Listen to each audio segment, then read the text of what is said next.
This is level 1 of the CFA program, the topic on corporate issuers, and the reading on capital structure.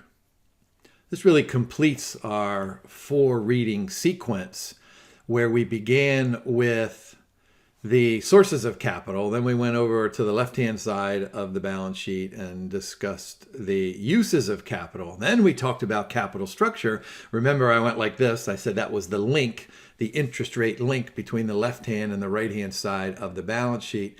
Now we're going to focus on the long-term nature on the right-hand side of the balance sheet. Capital structure, as I'm guessing you know, is simply the mix of debt and equity used to finance the investment in positive net present value projects.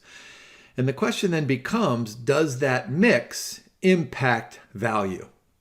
In other words, if a company needs $100, it could issue $10 in debt and $90 in equity, or it could issue $75 in debt and $25 in equity.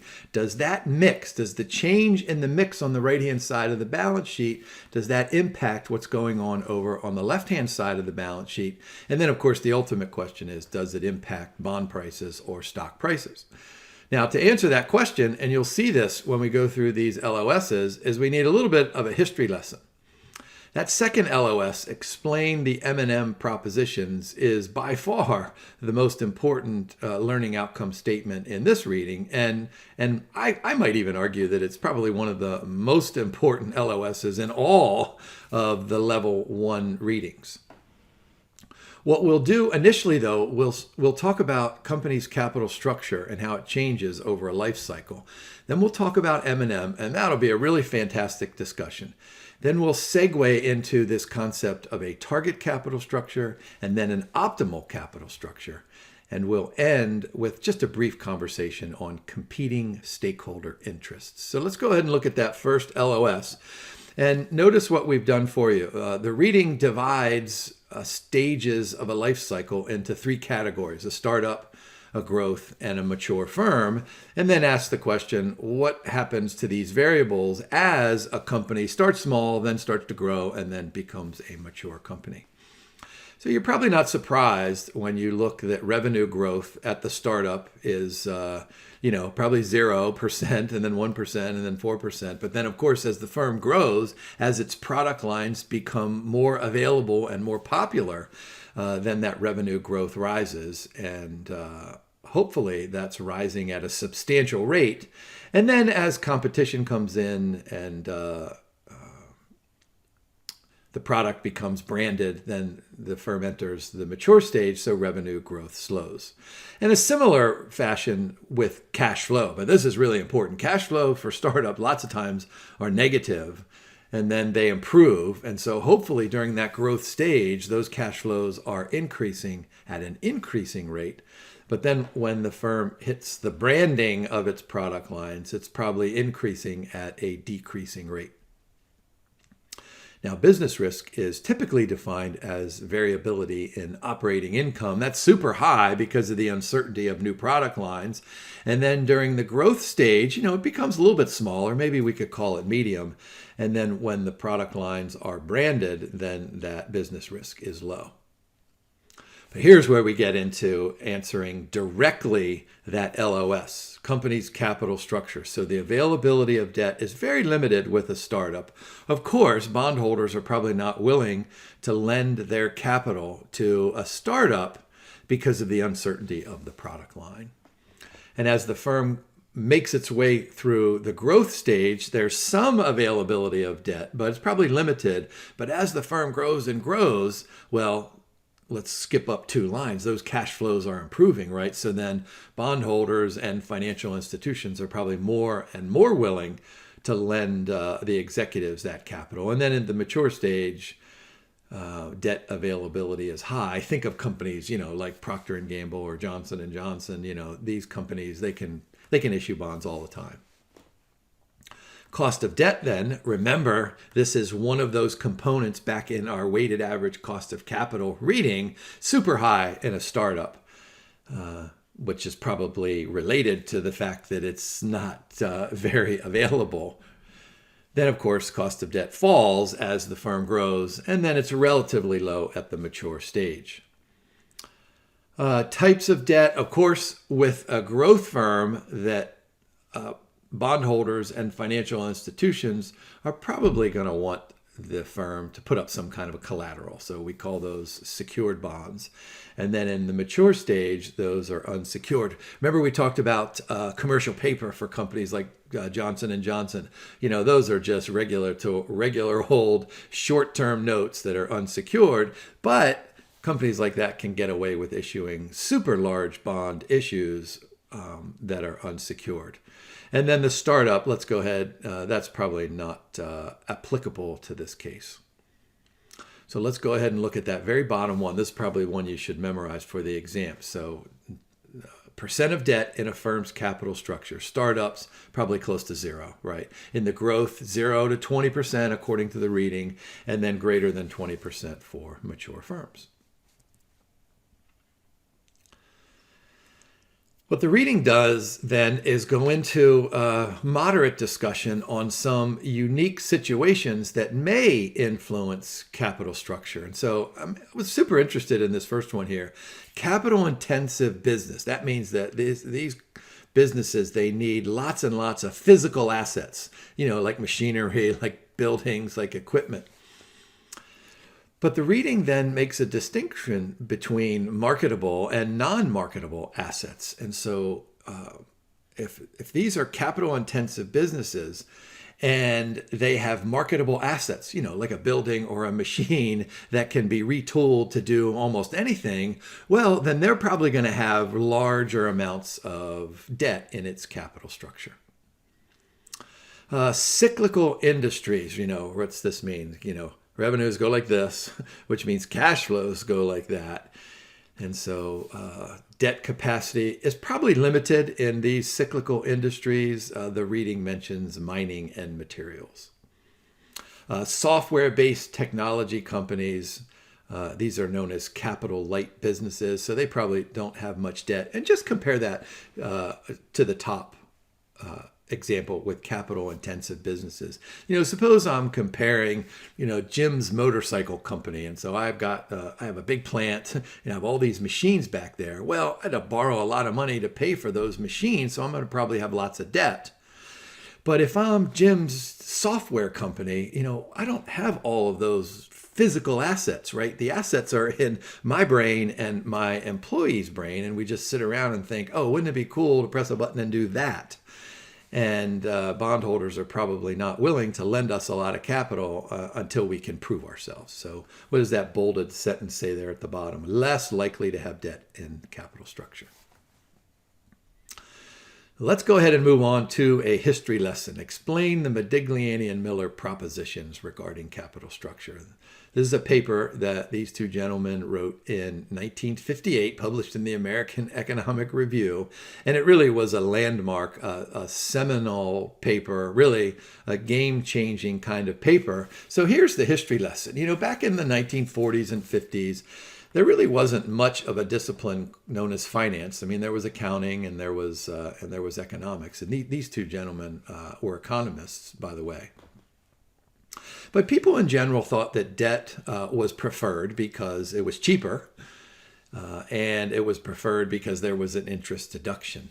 But there really wasn't any kind of a formal model. There were anecdotes, there were stories, there was accountants taking a look at balance sheets, but it had yet to be formalized. So Modigliani and Miller in 1958, they formalized this capital structure and put it into a theory that even today, and this of course is why we're studying it, even today provides us with a tremendous value in understanding how firms operate. All right, so let's look at the 2 diamond points. We've already said this, capital structure, mix of debt and equity. The second one, we've talked about this in the previous couple of recordings. Goal of the business is to what? Maximize the value of the firm. Well, how do we do that? Well, maybe we choose the capital structure that minimizes the weighted average cost of capital. This is a tremendously important concept. What do we know? When interest rates fall, then present values rise, right? So interest rates fall, the value of the firm rises. So it makes sense then to pick that mix of debt and equity, what did I say earlier? The 90 and the 10, or the 25 and the 75. We want to pick that capital structure that minimizes the weighted average cost of capital. Now, what we wanted to do in this next part of the slide is give you a comparison of equations from our previous reading and the current reading. So there's the formula for the weighted average cost of capital in this current reading, and there's the amount of equity over debt plus equity. And so just skip all the way over to the right-hand side for the formula from the previous reading. That's the W sub E, the weight and equity. And then we have D divided by D plus E. That's the weight and debt. So the formulas are identical, but they're presented with different notation.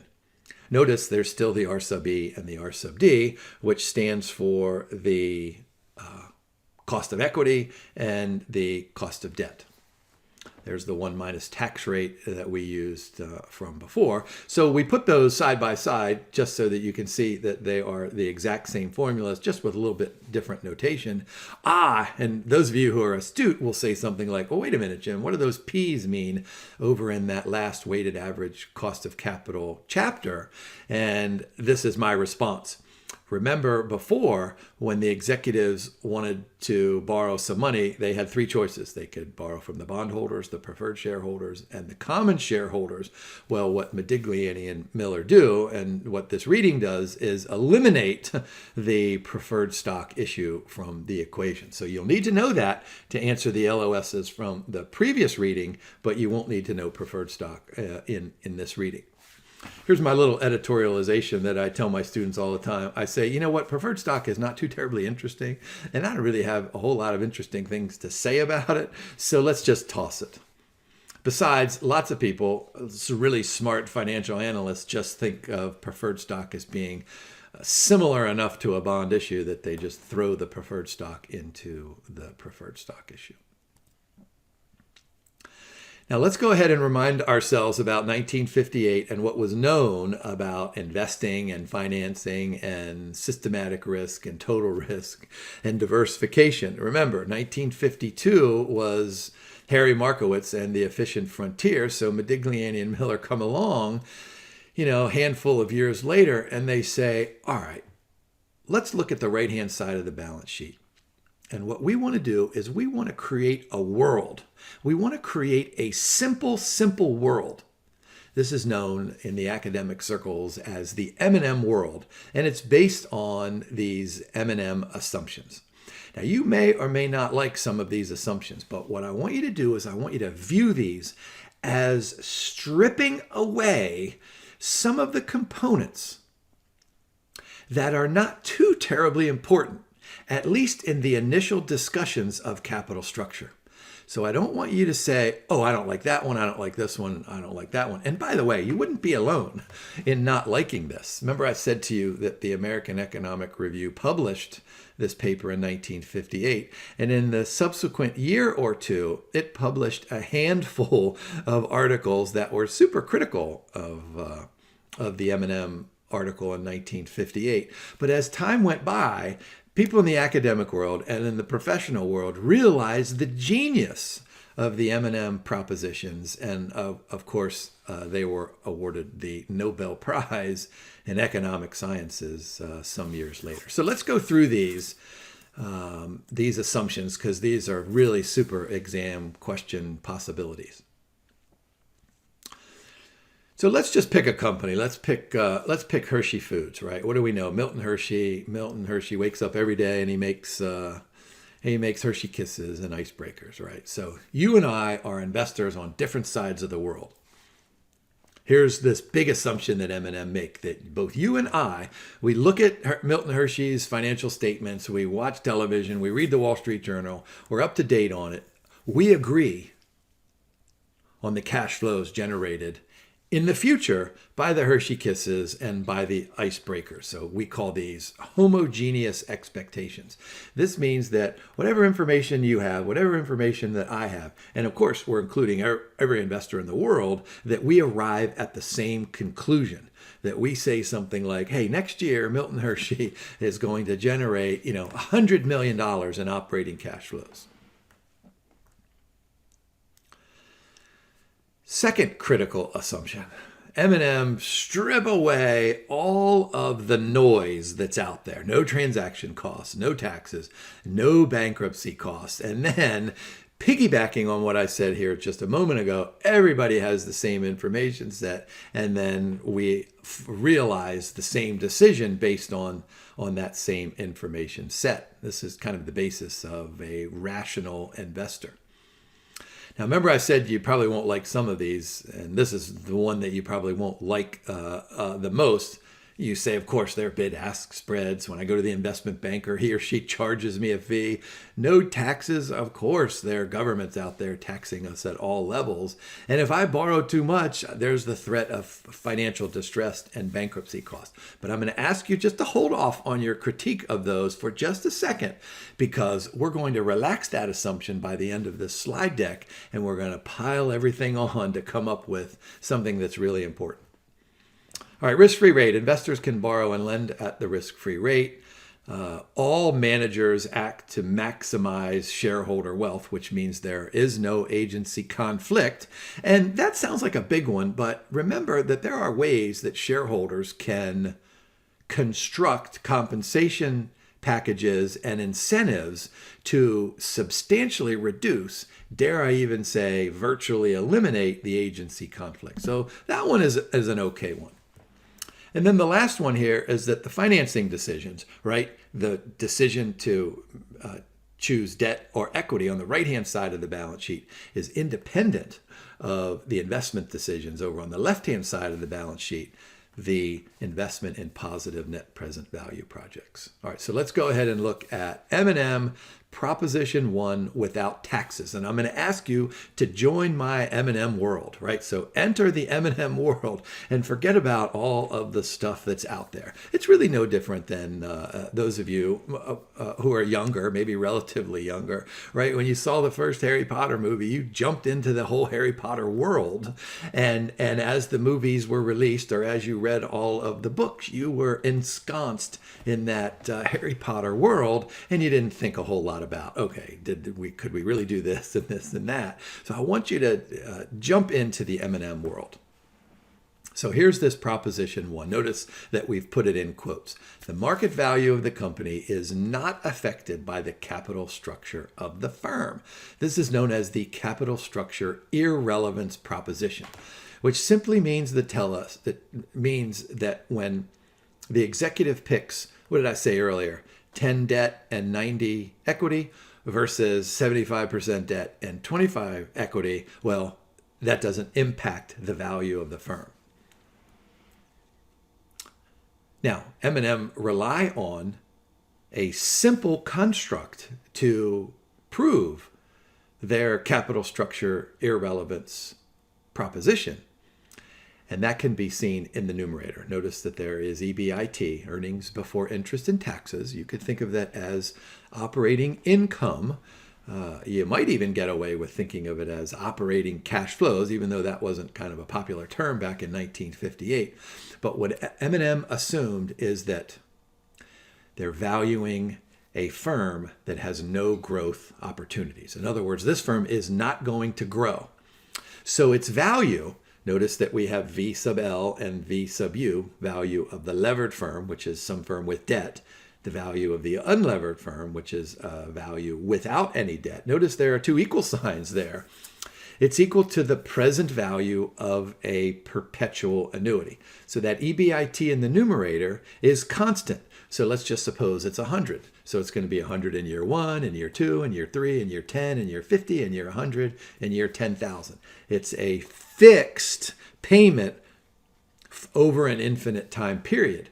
And so I'm guessing that you remember this from our time value of money discussions. To compute the present value of a perpetuity, all you have to do is take that fixed amount, that EBIT, and divide it by a relevant interest rate. And in this case, the relevant interest rate is going to be, and let me just swing back here real quick, it's going to be that weighted average cost of capital. Now I want you to put that right-hand side of the equation, put that one from the last reading, put that back in the last reading. We're just going to focus on debt and equity here. So the value of the levered firm equals the value of the unlevered firm. It's just the present value of a perpetual annuity. And so this is exactly like what we've talked about from the very beginning of time. The price of any security is the present value of the promised cash flows.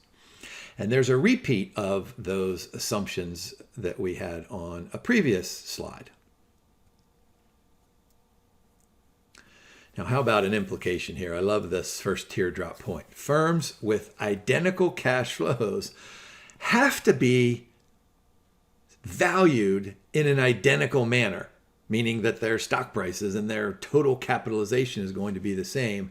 And notice what we have after the comma, regardless of how they are financed. Here's some reasoning. No benefit of borrowing at the company level as there is no interest deductibility. Firms are then unconcerned with the source of funding because investors can take advantage of financial leverage if they so desire. I mean, the idea that a corporation issuing debt is any different than us personally going down to the bank and borrowing money, Modigliani and Miller were one of the first to realize that corporate debt and personal debt are identical. And what did we say back here? Look at that middle one there. Investors can borrow and lend at the risk-free rate. Oh boy, that helps us out understand that third teardrop point. Those three teardrop points pretty much summarize Proposition 1. So let's go ahead and move on to Proposition 2, without taxes. And the idea here is that there's going to be higher financial leverage. You ready for this? Look what we have in quotes. The cost of equity is a linear function of the company's debt equity ratio. So what I would do if I were you is I would go memorize that quote right there. That's Proposition 1. And then memorize that quote there. That's Proposition 2. Let's go ahead and explain this Proposition 2 just a little bit. Look at the equation there, R sub E, right? That's the required return on equity, is going to be some number, R sub O, I'll talk about that in a second, plus some difference between two interest rates and then weighted by some ratio. And you should be thinking, wait a minute, Jim, we did something like this in that last reading. Didn't we do the capital asset pricing model? And yes, we did. Now, I don't ever want you to tell your professor friends that this equation here is identical to the capital asset pricing model, because it's not, but it's still built on kind of the same principle where we start with something and then we add a premium and then we weight it by some, measure of a slope. But that's really important. Look at the first diamond point. The cost of equity increases linearly as the company increases its use of debt financing. All right, so that's important there. So what does that mean? That means that as we pile bonds onto the top of the right-hand side of the balance sheet, the shareholders at the bottom right of the balance sheet are going to look, and I want you to think of it this way, they're going to look upwards, right? They're looking up. And I want you to think of those bond issues as being a cloud. If there's one bond issue, it's a light feathery cloud. But when there's tons and tons of bonds, it darkens, right? And it gets rainy and it starts to rain. And so the shareholders are looking up and they're saying, well, when there's a light fluffy cloud up there, I have a high chance of getting my dividend payment and a high chance of generating a capital gain. But if it's dark and it's getting cloudy and rainy and it's big and heavy, the shareholders say, boy, I have less of a chance of getting my dividend and I might not have a capital gain opportunity on the floor of the New York Stock Exchange. So what does that diamond point say? The cost of equity increases. So that's important right there. The shareholders are going to say, we're demanding more as leverage increases. But then notice that next line, linearly. So this is super important that we have a line. And of course, we have a line because of all of the relationships that we learned back in kindergarten, or whatever grade it is when you learned y equals a plus bx. All right, so let's take a closer look at this equation. So we're going to start with R sub O, which is the cost of capital if there is no debt financing. And then what we're going to do is we're going to add the difference between that cost and the cost of debt, R sub D, and then we're just going to weight it by the debt equity ratio. How about if we work on a super simple mathematical example that will prove to you that Modigliani and Miller were serious about their capital structure irrelevance proposition. And by the way, if you ever get a chance to read their 1958 article, which I do, I get it out once or twice a year, and I reread much of it because it's really a thing of beauty. The calculus is really awesome in there. And so let's go ahead and work through just a quick example. A reminder of some important assumptions here. Perfect market. Cost of debt is less than the cost of equity. We talked about that again. Notice in green, we've put that weighted average cost of capital formula for you again, and we've done it in just a little bit of a different format there. So let's go ahead and consider the following. So let's look at that first line and forget the second line here for just a second. Consider a firm that has equal parts debt and equity in its capital structure. Notice that the denominator is the total asset value, and that's market value, by the way. So 100, and this firm has 50 in debt and 50 in equity. So if we take 50% of the 10% cost of debt and then 50% of the 20% cost of equity, those would be given to you in the question stem anyway. You can just do the math quickly and you get 15%. All right, nothing interesting there. We did that in the last reading. Now here's where it gets interesting. Let's suppose that this firm decides to issue a bond in the amount of 25. So it goes to the bond market, it raises 25. Now this firm is not going to invest in a positive net present value project over on the left-hand side of the balance sheet because this is a no growth firm. No, what this firm is going to do is take that $25 in proceeds and go over to the floor of the New York Stock Exchange and repurchase some of its outstanding equity shares. So notice what we have there. We go from 50 to 75 on the debt side. We go from 50 down to 25 on the equity side. So notice this is a change in capital structure that should not impact the value of the firm. Remember, nothing's going on the left-hand side of the balance sheet. So the question then becomes, what happens to the cost of debt and what happens to the cost of equity as this firm has increased its financial leverage?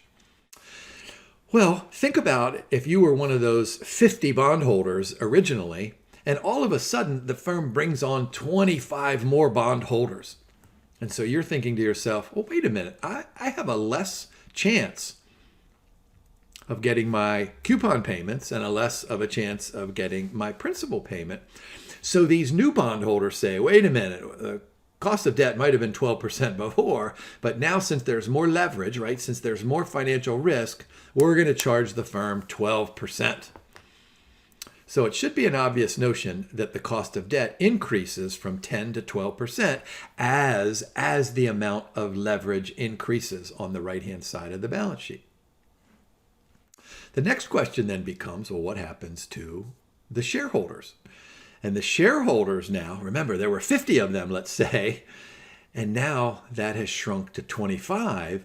But now there are 75 people above them who have an explicit contract. Remember, the executives say, I promise to pay interest, I promise to pay principal. And if I don't, then you have some course of action. So what the shareholders, and granted, there's fewer of them, the shareholders say, boy, there's less ownership out there and there's more financial risk up there, we're going to charge more. So those shareholders say, hey, let's charge 24%. So I don't want you to get out your calculators for a second here, but what I want you to do is I want you to ask this from kind of a big picture philosophical standpoint.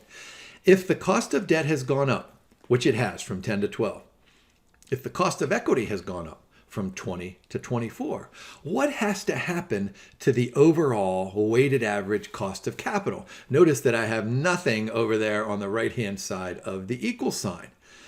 Well, what am I trying to get you guys to say? I'm trying to say that you're tempted. You're tempted to say, oh, that number is going to be, 15 and a half or 16 or 17 or some number. But pause and think about this.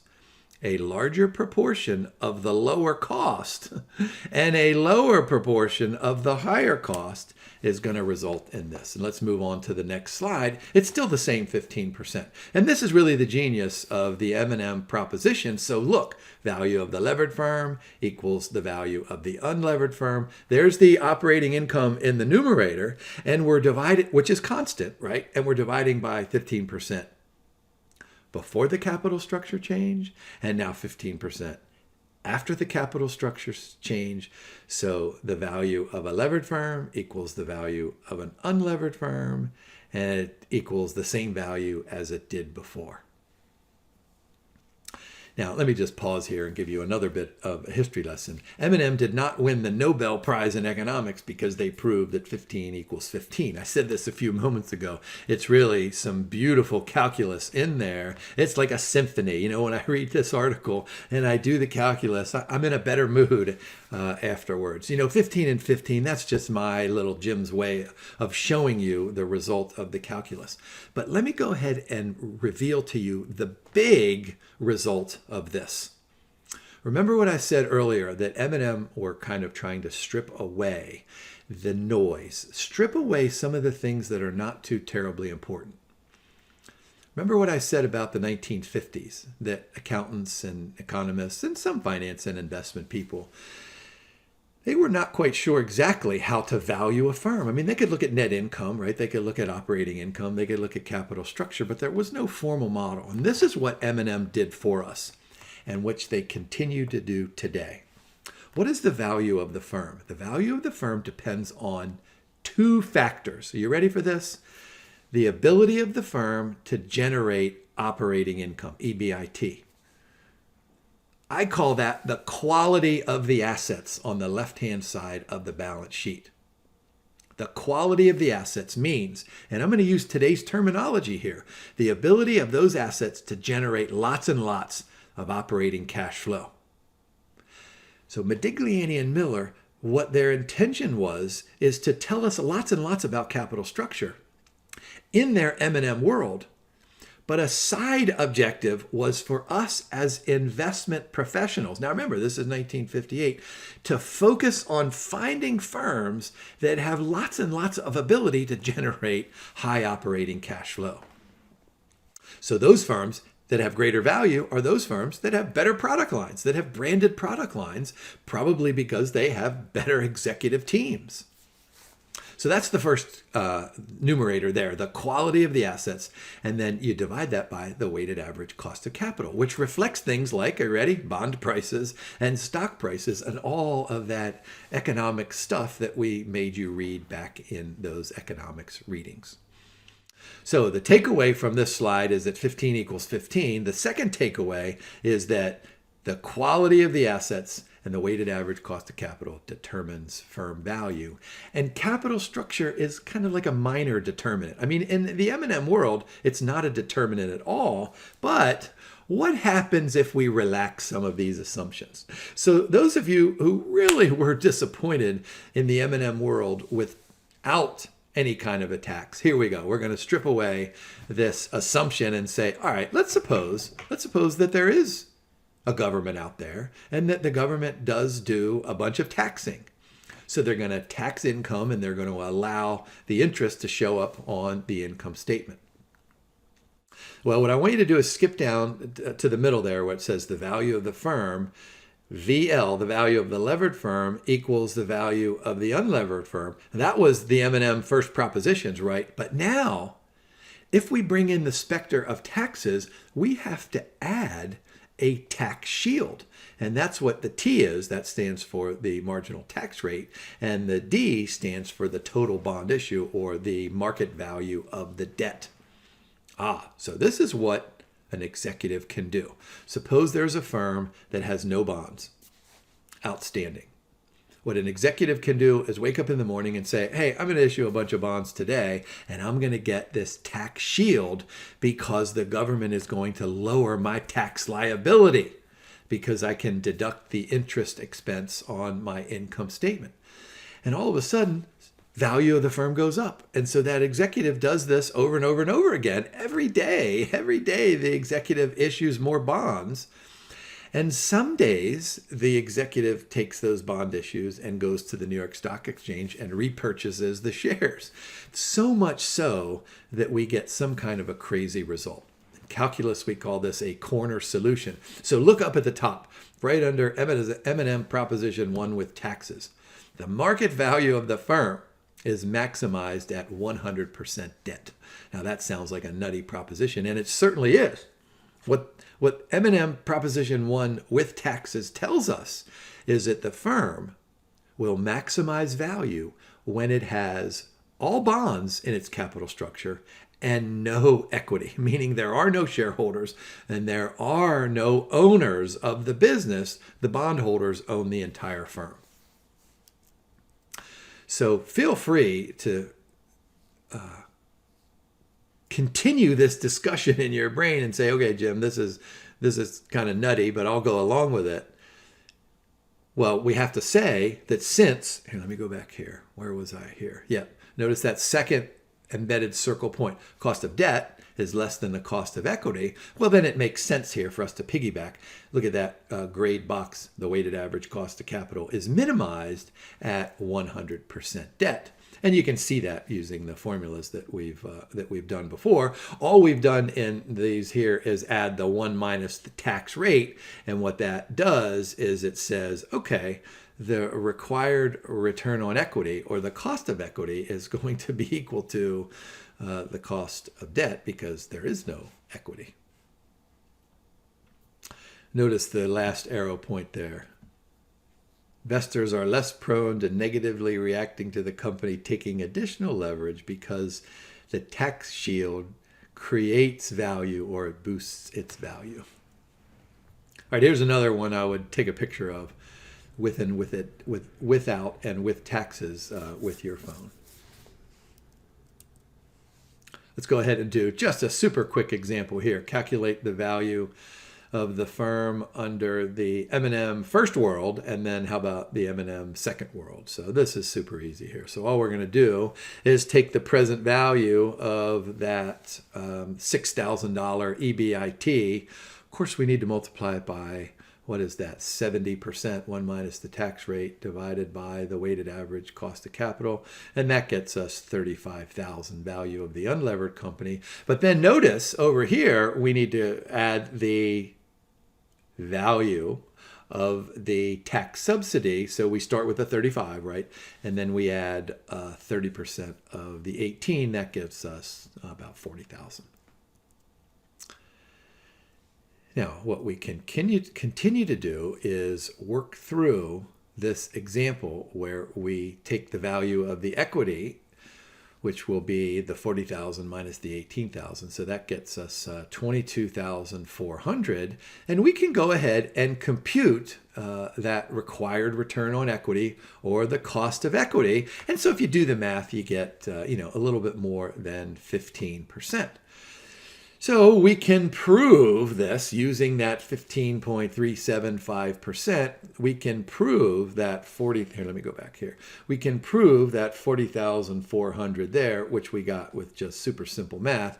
We can prove that using the weighted average cost of capital, and that's where we get the 40,400. And then we can use the second equation, and then we can back into that same 40,400.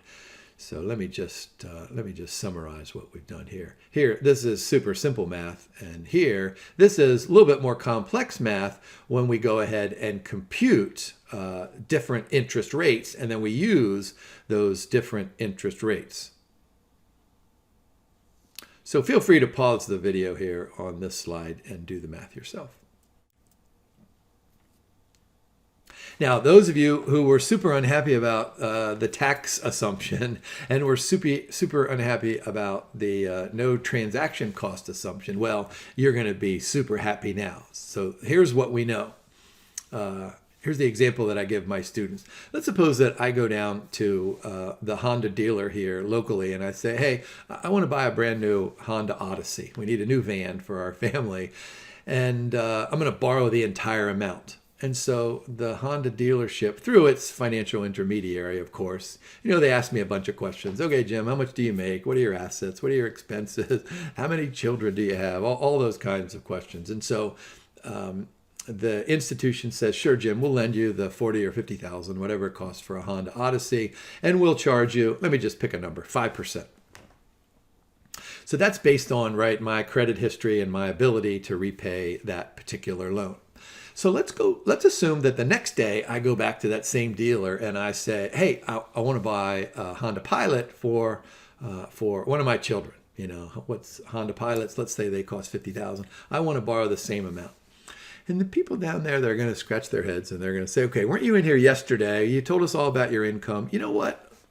We'll let you have this 50,000, but we'll still charge you that same 5%. All right. So we're all happy. I have 2 cars now. So I bring these cars home. One of my other sons says, hey, Dad, what about me? So the next day I go back and I say, hey, I want to buy a brand new Honda Civic for one of my sons, $30,000. Well, at some point, the financial institution is going to say, you know what, Jim, this is how much you make and this is how much you're wanting to borrow. We'll let you have the money, but we're going to charge you 7%. And then when I go back the next day to borrow money to buy a car for my daughter, maybe it's 9%, then it's 11. And sooner or later, they're going to say, no, Jim, right? They're going to say, enough. You don't need any more cars. So what do you and I know about our relationship with the bank? That as we increase our personal leverage, that interest rate ought to go up. Well, of course, the same thing happens here with businesses and with corporations as they increase their financial leverage. So, of course, what you should have said back here, where was this? Let me go back to this one here. Value is maximized at 100% debt. Now, I specifically ignored this conversation a few moments ago so that I can have it now. You should have been saying, okay, this is crazy, Jim, because there's going to be some threat of bankruptcy. So that's what we're doing here. Let's go ahead and relax that assumption. So let's assume that there is the possibility of financial distress. Now, here's where the reading divides financial distress into 2 components. Indirect costs, loss of customers, credit, suppliers. And here's the example that I give my students is, suppose you're an executive and you have no debt and you drive to work every day and you're driving and you're super happy, right? And you get out of your car and you go in and you greet everybody. Oh, hey, how's everybody doing? But then let's fast forward a year, and during that course of the year, you as the executive have issued tons and tons of debt. And so you're way, way out there, right? 100% debt or 90% debt. And so you're driving there to work and you're thinking, how am I going to pay this? How am I going to pay this? The bankers are after me. Oh my gosh, how am I going to pay this? So you go into your office and you go, rah! You start saying, look, we need more sales. We need more cash flows. You guys need to work harder, work harder. So stress, right? Financial stress. It's called distress. What does that mean? Indirect costs, loss of customers, suppliers, valuable employees, and then of course some agency conflict associated with the debt. As opposed to direct costs, think of these as actual costs of paying the lawyers in related to bankruptcy. Remember, there's all different sorts of chapters of bankruptcy. So look at the summary at the bottom. Expected cost of financial distress increases as the relative cost of debt financing increases. So that should make perfect sense. What it does then is it reduces the value of the firm. Now, here's where we have to go back to our microeconomic stage. Remember, we make decisions, marginal costs and marginal benefits. So if we start with 0 debt, what happens as we issue 1 and 2 and 3 bonds? What happens? Well, we get that interest deductibility. So the marginal benefit of debt is way up here. The marginal cost of debt is nothing, right? But as we increase that debt, right? When I borrow money to buy a car for my son number 2 and son number 3 and daughter number 1, right? That interest rate goes from 5 to 7 to 10 to 12, right? And that starts eating into the value of that interest deductibility. So at low amounts of debt, we have lots and lots of marginal benefits. But as we increase leverage, then these things start going down, right? What does that last arrow point say? Affects the cost of debt and the cost of equity. So what does this mean? Of course, it's going to have an impact on the agency costs to which a firm is exposed. Let me just remind you about agency conflict. Remember, we've got the shareholders who are the owners of the business. And those shareholders, they vote on a board of directors whose job is to hire and fire the executives. So essentially, what the shareholders do is they hire, through the board, they hire the executive leadership team to be stewards of their capital. And they expect those executives to invest in positive net present value projects. Well, those stewards of capital, those senior leadership team members, I mean, they're human, right? And we learned this back in our economics days that all individuals will act in their own self-interest. And this is the agency conflict. So these executives, they have mortgages, right? They have children who want new cars, right? So well, what they could do in the extreme case is they could say, all right, I'm going to issue a bond and I'm going to steal all that money to pay off my mortgage. Well, most executives, I mean, the overwhelming supermajority of executives are not thieves, right? They don't just actually steal that money. If they do, they go to jail. Think of Dennis Kozlowski and Tyco. However, what these executives have an incentive to do is to increase excessive perquisites or excess perks, like, hey, I'm going to take some of this bond issue and I'm going to join the country club. Or I'm going to take some of the proceeds of this stock issue and I'm going to build myself a bigger office. Or I'm going to buy a helicopter, or, right? So this is the agency conflict. Now, there's also a conflict between the bondholders and the shareholders, right? The bondholders know that if the shareholders have a chance, if the owners of the firm have a chance, they're going to do some things that might expropriate wealth away from the bondholders and accrue to the shareholders, like encouraging the executives to invest in high-risk projects. All right, so the bottom line here is that when we have these financial distress costs, when we have lots and lots of debt, this brings in the specter of agency conflict. So let's go through these circle points. These are incremental costs that arise from the conflicts of interest between the principal and the agent. All right, I said that. They increase the cost of equity and reduce the value of the firm.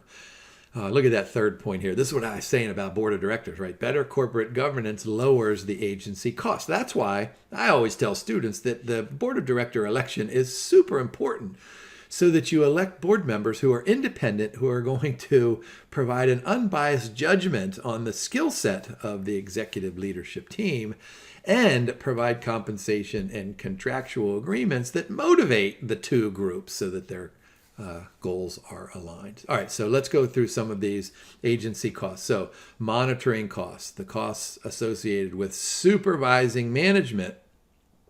Of course, this flows to the board of directors mostly, but there are other monitoring agencies out there, like government agencies or agencies like the CFA Institute. How about bonding costs? These are direct costs of writing contracts, right, assumed by management to assure shareholders that managers are working in the shareholders' best interest. Like, for example, there might be some line in a bond covenant that says something like, oh, the executives, they have to do these and these and these things before they can make interest payments to the bondholder, or before they can make dividend payments to the shareholder, or. So these are bonding costs that bond executive behavior. And then, of course, there'll be some residual loss. You can't bring agency costs down to zero. And so notice what the reading defines these as: incurred despite sufficient bonding and monitoring. All right, so this brings us kind of to a summary here. Let's go ahead and talk about this concept of a target capital structure.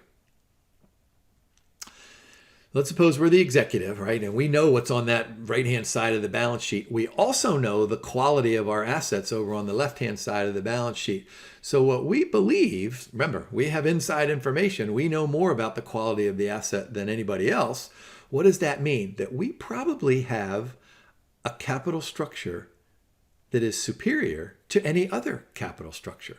And so this is what we're trying to achieve as good financial managers. We're trying to find a capital structure that is higher than all other capital structures. And notice that the third blue dot in the middle, circle point. The target structure, it ought to equal an optimal capital structure. Oh my gosh, so this is super important here. What did we start out with? We started out with Modigliani-Miller telling us that capital structure doesn't matter, right? That stock price is a function of the quality of the asset and the weighted average cost of capital. But now that we bring in the specter of taxes and financial distress costs and agency costs, these are real life things, right? This reflects the reality of a company. What Modigliani-Miller and others in the 10 or 15 years after the M&M propositions were published, and in fact this capital structure research continues even to today. What these subsequent researchers have decided is, in the face of all of these extra things that Modigliani-Miller assumed away in their M&M world, these are important, but they're not as important as the quality of the asset and the weighted average cost of capital. But they are important, and that's why we're studying them today. So how does a firm achieve its goal? What's the goal of the business? Maximize shareholder wealth. It does this by, are you ready? Investing in projects that have positive net present values, right? Investing in projects that have the potential to have brand name product lines over time. And then finding the optimal capital structure on the right-hand side of the balance sheet. This is why executives make several millions of dollars a year, because they're experts in quality of the assets. They're experts in branding, and they're experts in finding that optimal capital structure. Now, notice that small dotted point says an equal sign in between. Optimal capital structure equals the target capital structure. Well, this is what the reading tells us in a couple of paragraphs, that capital structure, the optimal capital structure, and a firm's actual capital structure probably is different from the target capital structure for the following reasons. And here, let me just give you a summary. Let's suppose that the optimal capital structure debt equity ratio is just 50%. And what we've decided is that in order for us to maintain that 50-50 ratio, we're going to have to sometimes issue bonds, sometimes issue shares of stock, depending on relative valuations. And we're going to have to do this every day. So we're not going to issue a bond every day because companies don't issue bonds every day. So there's going to be a difference between a target capital structure, the actual capital structure, and the optimal capital structure. And this is pretty much what corporations do. They have this range. They don't say an optimal capital structure is 50%. They might say it's between 46 and 52%, and they allow it to fluctuate. So let's go ahead and work through some of these reasons, right? Market conditions that favor one type of security over another. We're not going to issue shares of stock if a bond is more efficient to issue. That makes more sense, because look at that second one, market conditions that make it expensive to raise capital in either bond market or the stock market. Of course, we have to worry about paying the investment banker high fees versus small fees. And then there's changing market values, which is what I said originally. All right, so let's go ahead and find and define and try to figure out what this concept of an optimal capital structure means. So notice we have this in green bold. It's the capital structure, right? The mix of debt and equity in which the value of the company is maximized. So think about what's happening here. What do the executives do? They invest in high quality assets, which means those high quality assets are going to generate lots and lots of sustainable operating cash flows. Sustainable meaning from now until forever.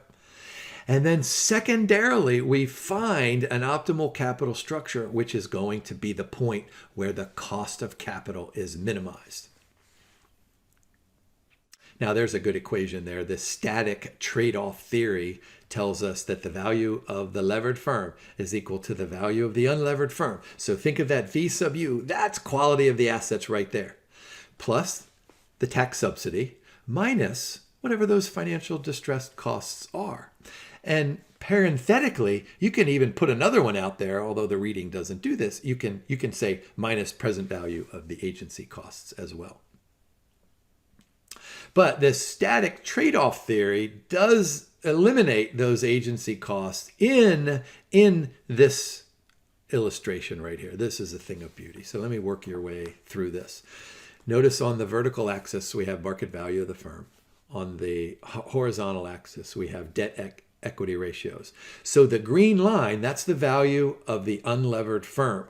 So that is the value of the firm based on the quality of the assets. And so what happens? At low levels of debt, we add and add. I'm doing the orange line here. We add value, we add value, we add value, we add value all the way to the end. And remember, with just corporate taxes, we're going to get to 100% debt. But notice the red line there in the middle. It starts out at the same point as the orange line, but what happens? It widens, it widens, it widens, it widens. And that difference is the present value of those financial distress costs. So the red line is the line of interest. All right, so what happens?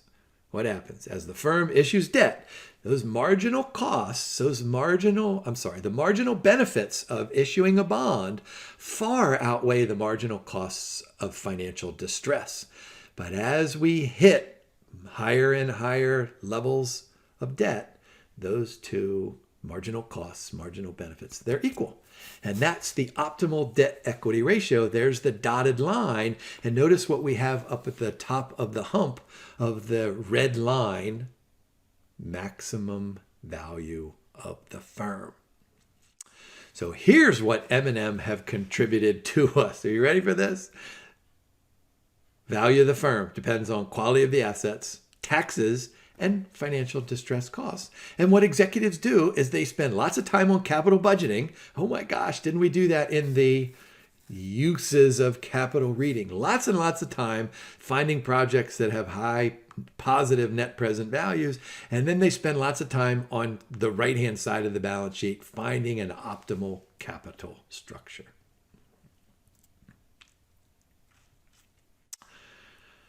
All right, let's go ahead and finish up this reading here. Debt ratings. All right, so a system of gauging a company's ability to manage and pay its debt practically. All right, so we've had lots and lots of good discussions on these bond ratings. And remember what I said to you. What Moody's and S&P and Fitch do is essentially this. I'm simplifying, right? If the amount of the bond issue is this, and the operating cash flows are this, well, that sounds like a AAA rated bond to me. On the other hand, if the amount of the bond issue is this, can you guys see my hands out there? If the amount of the bond issue is this, and the operating cash flows are zero, well, that sounds like a bond that's in default, right? So you go from AAA all the way down to a single C bond. So look at the second arrow point. The cost of debt increases significantly when a bond rating drops. All right, so we need to worry as we go from AAA to AA to single A, as we go through the entire spectrum.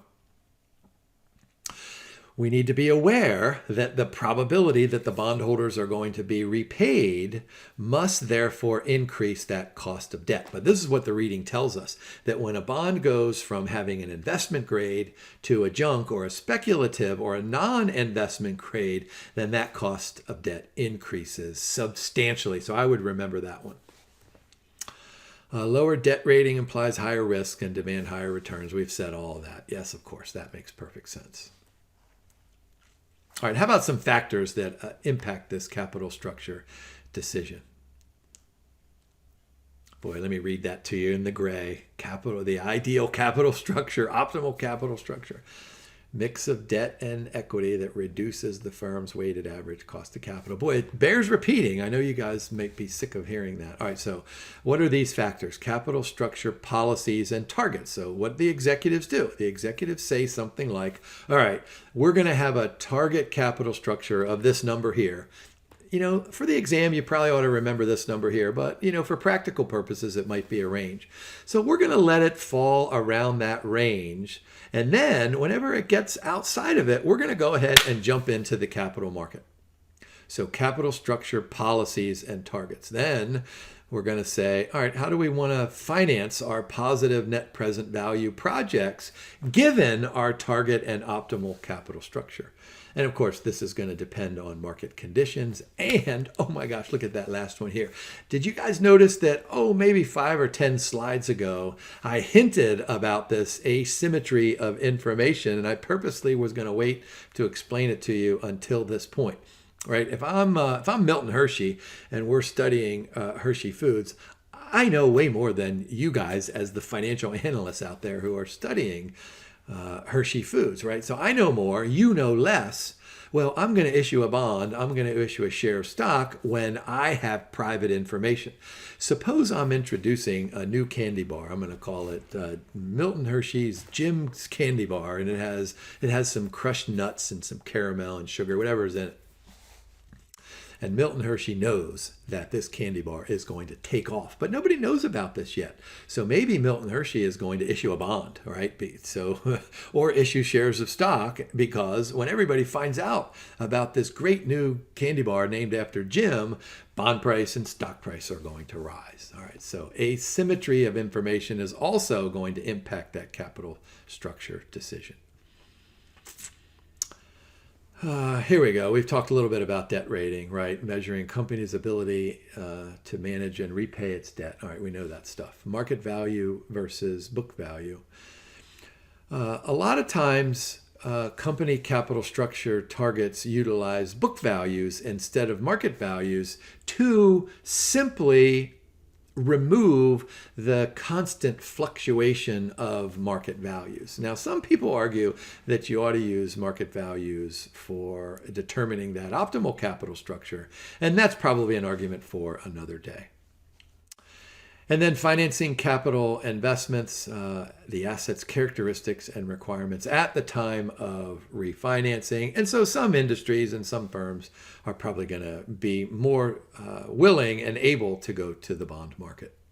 And of course, market conditions, information asymmetry. So here's this concept of signaling, right? If Milton Hershey has this private information, what he can do is go to the bond market or the stock market and issue a bond or share stock. And that's a signal of this private information. Now notice the second circle point there under information asymmetries. The pecking order theory, pecking order, right? There's a chicken who prefers financing from internally generated funds. I mean, I don't think I've said this yet in this slide deck, but of course, what we would love is we would love for our branded product lines to generate enough operating cash flow so that we can finance all of our positive net present value projects. But that rarely occurs. And so firms, they have to issue debt. That would be the next preferred because debt is cheaper. And then finally, equity. And then we've been through the agency costs argument as well. How about bringing in this concept of shareholders, where we know that the goal of the business is to maximize shareholder wealth. But sometime in the 70s or early 80s, there was this concept of stakeholder theory, and that what we need to do is consider the attitudes and the thought process and the requirements of all of the stakeholders, which includes not just shareholders and board members and upper executives, but it includes all the employees, and it includes everybody in the supply chain. I'm guessing many of you have access to the Bloomberg terminal. Have you ever used the supply chain function? You know, you type in a company like Hershey Foods and you get the whole supply chain on this side and the whole supply chain on that side. It's really a fascinating it's a fascinating study of this stakeholder theory. So you can see all the people over here and all the people over here. So the question then becomes, are we maximizing the value of the firm For the shareholders, are we maximizing the value of all of the stakeholders? And that, again, is probably a conversation to have some other day. And then, of course, there's this idea between debt and equity. Remember, debt is an explicit promise and equity is a vague promise. And so there's a legal and binding contract for a bond issue. And so there's a very different viewpoint in valuing and appreciating a bond issue and a stock issue from the executive's standpoint. So what are some of these circle points? Debt holders have a contractual and prior claim, right? Equity holders have more downside risk, but a much higher upside potential. Oh boy, that's what I was saying earlier. Remember I said something like, oh boy, the shareholders might want to try to influence the board and the executives to invest in higher risk projects. So debt holders prefer lower leverage, equity holders prefer higher leverage. So that should make sense. Some other debt considerations. So do we have seniority? Do we have one bond that's senior to all the other bonds? How many of those bonds are secured with the asset? Do we do this with a 2-year note or a 5-year note or a 30-year bond? Or, companies like Coca-Cola that have 100-year bonds. Now, remember, I was explaining to you that agency conflict between the bondholders and the shareholders. So what the reading does, it calls these safeguards. So these debt covenants, which can be positive or negative, management needs to maintain a favorable access and terms to credit. So that's important. Financial distress costs can be substantial. Preferred shareholders, what did I say to you at the beginning? Modigliani-Miller have nothing too terribly interesting to say about preferred stock because look at that first arrow point. Preferred shares have debt and equity-like characteristics, but most of the characteristics make it like a fixed income security. They lack covenant protection. Okay. How about some more interesting background concepts here? Private equity investors and controlling shareholders. All right, so majority shareholders may have objectives that conflict with the minority shareholders, especially when it comes to things like mergers and acquisitions and long-term view versus short-term view.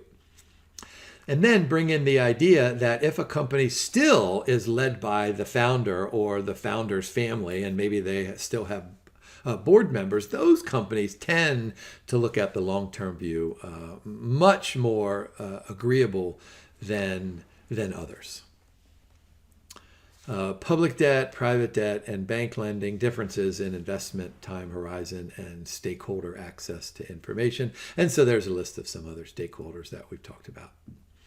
And that takes us through these LOSs. Once again, I'll say, if you know M&M, in the M&M world, and then relax those assumptions, you move through all of these LOSs. So this was super fun for me. And I hope I convinced you how awesome the M&M propositions are, and that I still teach them today. And they're so important that the Institute values these.